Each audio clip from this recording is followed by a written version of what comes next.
Hello students, कैसे हैं आप लोग। सब लोग सेफ रहिए, हेल्दी रहिए। ओके स्टूडेंट्स, आज हम पढ़ेंगे द मॉडिफाइंग अकाउंटिंग प्रिंसिपल्स और exceptions. Okay students, modifying principle are the exceptions of the basic principles of accounting. These are materiality, consistency, conservation, timeliness, substance over form। Okay, हम first से start करते हैं। The materiality principle. Materiality refers to the relative importance of an item और event. According to American Accounting Association, an item should be regarded as material if there is reason to believe that knowledge of it would influence the decision of informed investor. Thus, whether an item is material or not shall depend on its nature and or amount. Okay students, materiality principle में क्या कहा गया है हम इसे example से समझते हैं। ओके स्टूडेंट्स, ये ए ऑर्गेनाइजेशन है और ये बी ऑर्गेनाइजेशन है। ए एंटरप्राइज है, ये बी एंटरप्राइज है। ओके स्टूडेंट्स, अब ए जो एंटरप्राइज हैं उन्होंने 25,000 रुपीज़ का इन्वेस्टमेंट करा है। क्या करा है उन्होंने? 25,000 रुपीज़ का अपनी बिल्डिंग को रिपेयर करा उन्होंने। ठीक है, 25,000 में उन्होंने अपनी बिल्डिंग को रिपेयर कर दिया। और उनका जो एनुअल टर्नओवर है, जो इनका एनुअल टर्नओवर है that is 5 lakh rupees. Okay, और ये जो बी ऑर्गेनाइजेशन है, बी एंटरप्राइज है, उन्होंने क्या करा है, और इनका जो टर्नओवर है एनुअल टर्नओवर, एक साल का टर्नओवर जो है वो कितना है? 5 लाख रुपीज़ है। तो इनके लिए क्या है ये ट्रांजेक्शन? मटीरियलिस्टिक है। ठीक है, eight the same time 25,000 rupees इन्होंने भी खर्च करे अपनी किसी भी असेट को रिपेयर करने के लिए। ठीक है, इन्होंने भी रिपेयरिंग करी, इन्होंने भी रिपेयरिंग करवाई अपनी कोई भी असेट्स, कोई भी बिल्डिंग, कोई भी मशीनरी, कुछ भी। तो इनका एनुअल टर्नओवर कितना है? That is 10 crore. ठीक है, तो ये जो है ये तो इनके लिए मटीरियल है। Eight the same time this transaction, ये जो बी वाली एंटरप्राइज है, इसके लिए जो ट्रांजेक्शन है उसके लिए ये मटीरियलिस्टिक नहीं है। क्यों नहीं है? क्योंकि देखिए हमारी क्या है? Small enterprise. स्मॉल एंटरप्राइज है, ये बिग एंटरप्राइज है। ठीक है, लार्ज स्केल, ये है large scale enterprise. Okay students, तो यहाँ पर हमने 25,000 रुपीज़ का एक्सपेंडिचर करा क्योंकि हमारा एनुअल टर्नओवर 5 लाख रुपीज़ है। तो हमारे लिए एक मटीरियलिस्टिक ट्रांजेक्शन है। Okay, at the same time 25,000 बी ऑर्गेनाइजेशन ने भी खर्च करे हैं। ये लार्ज स्केल ऑर्गेनाइजेशन है जिनका एनुअल टर्नओवर है 10 करोड़ रुपीज़। तो ये एट द सेम टाइम इनके लिए मटीरियल नहीं है। Is not material for an enterprise having a turnover of rupees 10 crore. Okay students, तो on the other hand, closure of the production plant, even temporary, say because of environmental problem, is material. Okay students, अगर कोई environmental problem की वजह से किसी तरीके की होती है तो वो दोनों के लिए होगी। जैसे कि आजकल का टाइम चल रहा है, लॉकडाउन है, सभी तरीके की ऑर्गेनाइजेशन को प्रॉब्लम चल रही है, तो क्या होगा? वो मटेरियल दोनों के लिए होगा। लेकिन जब इस तरीके की कोई सिचुएशन है तो ए ऑर्गेनाइजेशन के लिए मटेरियलिस्टिक होगा और बी ऑर्गेनाइजेशन के लिए नहीं है। ओके स्टूडेंट्स, अब हम बात करेंगे the consistency principle. The consistency principle holds that accounting practices once selected and adopted should be applied consistently year after year. This principle helps in better understanding of accounting information and makes it comparable a qualitative characteristics of accounting information with that of previous years. Okay students, consistency principle से क्या समझ में आया हमें? Consistency principle में हमें ये कहा गया है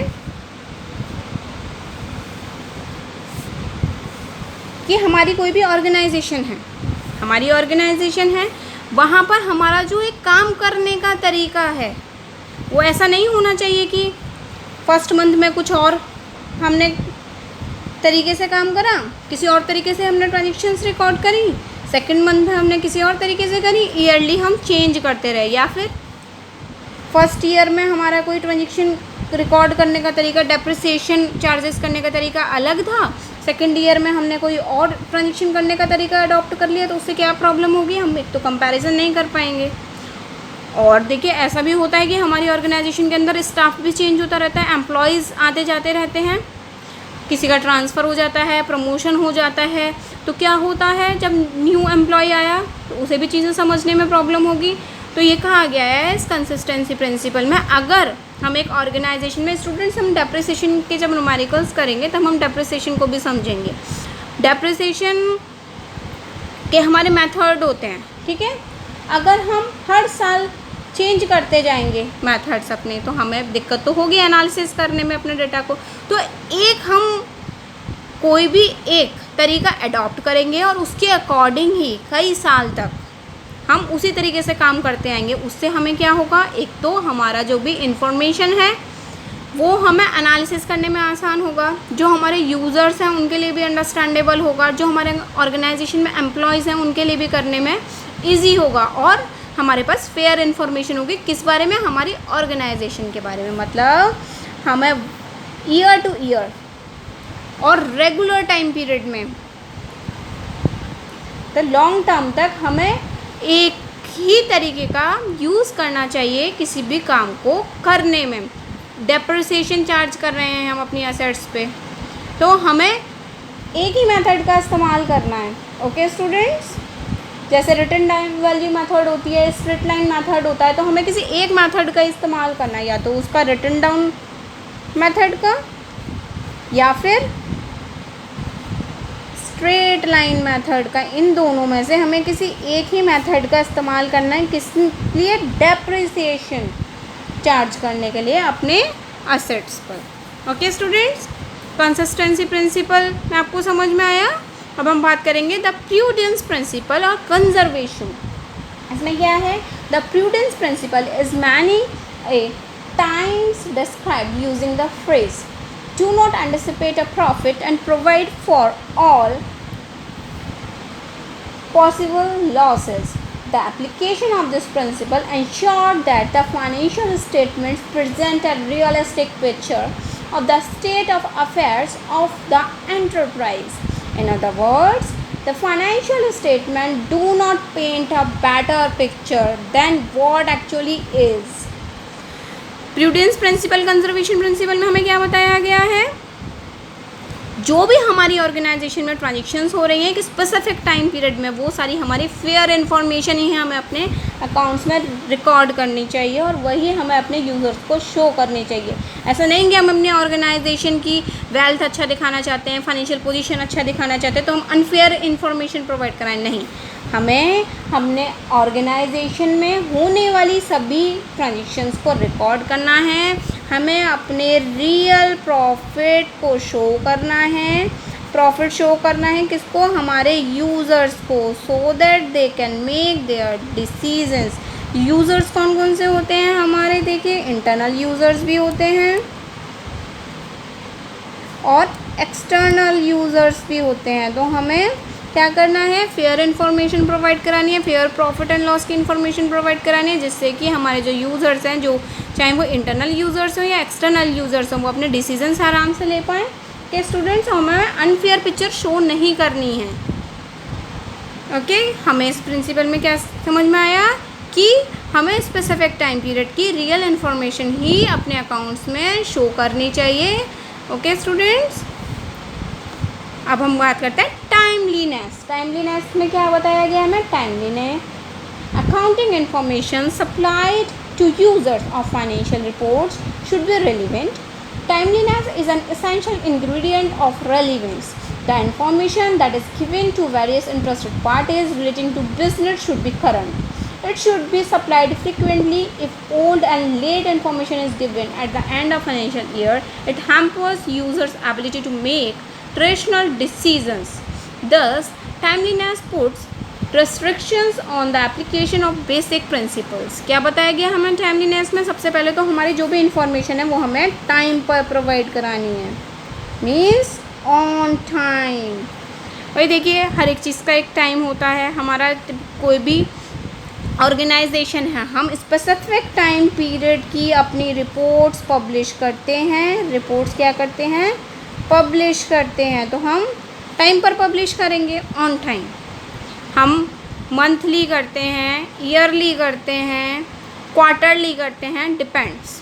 ठीक है, तो हम अपने यूज़र्स को इन्फॉर्मेशन टाइम पर प्रोवाइड करेंगे। टाइम पर प्रोवाइड करेंगे तो क्या हमें बेनिफिट होगा? एक तो हमारी गुडविल अच्छी बनेगी, है ना। हमारी ऑर्गेनाइजेशन एक तो फेयर इन्फॉर्मेशन प्रोवाइड करा रही है, रिलीवेंट इन्फॉर्मेशन प्रोवाइड करा रही है, so that our user can make their decision effectively and efficiently. अगर वो हमारी ऑर्गेनाइजेशन में अपने फ़ंड को इन्वेस्ट करना चाहते हैं तो हमारी ऑर्गेनाइजेशन की इन्फॉर्मेशन उन्हें पता होनी बहुत ज़रूरी है। तो इस प्रिंसिपल में हमें क्या बताया गया? एक तो हमें ऑन टाइम अपने डेटा को पब्लिश करना है, सारा डाटा जो हमारा है मुझे ऑन टाइम पब्लिश करना है, और सारी रिलीवेंट इन्फॉर्मेशन प्रोवाइड करानी है जिससे कि हमारे यूज़र्स अपने डिसीजंस ले पाएँ। ओके स्टूडेंट्स, अब हम बात करेंगे सब्सटेंस ओवर फॉर्म। इसमें क्या है? Substance over form means that the accounting treatment and its presentation in financial statements should be governed by the substance of the transaction and not by its legal form alone। देखिए, हम इसे example से समझते हैं। हमारी ये organisation है, ठीक है, हम कोई भी प्रोडक्ट सेल करते हैं। तो क्या करा आज, अगर हम करंट सिनेरियो की बात करें तो आजकल क्या होता है, व्हीकल वगैरह हमें कैसे मिल जाते हैं? डाउन पेमेंट पे मिल जाते हैं स्टूडेंट्स, कि हमने कुछ पैसे दिए और हमें क्या मिला? असेट्स हमें मिल गई। स्कूटर मिला, बाइक मिली, जो भी हमने परचेज़ करा है ना, वो हमें असेट्स मिल गई। क्या करा हमने? डाउन पेमेंट करा, एट द सेम टाइम हमें असेट्स मिल गई। लेकिन क्या करना है हमें? लॉन्ग टर्म तक, उसकी 4 ईयर्स तक, 5 ईयर्स तक, 7 ईयर्स तक हमें इंस्टॉलमेंट, 7 ईयर्स तक हमें इंस्टॉलमेंट पे करनी है। तो इंस्टॉलमेंट पे करनी है, दैट मीन्स हमारे पास असेट्स तो है, असेट्स तो आ गई है, लेकिन लीगल ऑब्लिगेशन कब होगी कंप्लीट? कब हम लीगली ओनर बनेंगे? जब हम पूरी इंस्टॉलमेंट पे कर देंगे, तब 7 ईयर्स के बाद। तब तक क्या है? हमारे ओनर कौन है? जिन्होंने हमें लोन प्रोवाइड कराया है, जिन्होंने हमें ये असेट्स प्रोवाइड कराई है, हम उन्हें इंस्टॉलमेंट पे करते रहेंगे। और जो हमारा टाइम पीरियड दिया गया, जितने टाइम तक हमें इंस्टॉलमेंट देनी है, उस टाइम की मैच्योरिटी के बाद ही हमें लीगल फॉर्म में ओनरशिप मिलेगी। ओके स्टूडेंट्स, ऐसा ही लीज़ के भी, जब वो लीज़ पे कोई भी प्रॉपर्टी ली जाती है तो उस केस में भी इसी तरीके से होता है स्टूडेंट्स। क्योंकि हम क्या है, उस टाइम के लिए तो हम ओनर हैं, क्योंकि असेट्स हमारे पास है, ओनर तो हम हैं, लेकिन लीगल ऑब्लिगेशन कब होगी? मैच्योरिटी पर। ओके स्टूडेंट्स, तो यह है substance over form. Okay students, अगर आपको ये मेरी वीडियो अच्छी लगी हो तो मेरे चैनल को लाइक कीजिए, सब्सक्राइब कीजिए, मेरी वीडियो को शेयर कीजिए। ओके स्टूडेंट्स, अब हम नेक्स्ट वीडियो में बात करेंगे अकाउंटिंग स्टैंडर्ड्स के बारे में, और फिर ये हमारा चैप्टर कंप्लीट हो जाएगा। फिर हम नेक्स्ट चैप्टर के साथ कंटिन्यू करेंगे। Okay students, thank you.